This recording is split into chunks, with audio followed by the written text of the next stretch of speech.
మీకు 6 day war కోసం తెలుసా? ఈ యుద్ధం ఇజ్రాయెల్ మరియు ముస్లిమ్స్ దేశాలైన సిరియా, ఈజిప్ట్, జోర్డాన్ మధ్య 1967 జూన్ 5 నుంచి జూన్ 10 వరకు జరిగింది. ఈ యుద్ధం జరగడానికి మెయిన్ రీజన్ ఈ మూడు ముస్లిం దేశాలు కలిసి ఇజ్రాయెల్ ని ఆక్రమించేందుకు చూస్తున్నాయి. సిరియాను చూసి ఈజిప్ట్, జోర్డాన్ రెచ్చిపోయి ఇజ్రాయెల్ యొక్క నేవీ షిప్ ని వాళ్ళ దేశం మీదుగా వెళ్లకుండా ఈజిప్ట్ మరియు జోర్డాన్ ఆఫ్ చేసేసాయి.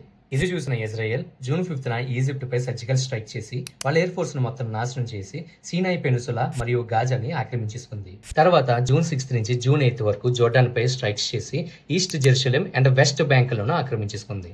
జూన్ 9 నుంచి జూన్ 10 వరకు సిరియాపై స్ట్రైక్స్ చేసి సిరియాలో ఉన్న గోలెన్ హైట్స్ ని ఆక్రమించేసుకుంది. ఇజ్రాయెల్ ని చూసి భయపడిన ఈ మూడు కంట్రీలు యూఎన్ కి వెళ్లి బతిమాలుకుంటే యూఎన్ జూన్ 10న ఇంటరప్ట్ అయ్యి సీజ్ ఫైర్ ని పెట్టి యుద్ధాన్ని ఆఫ్ చేసింది.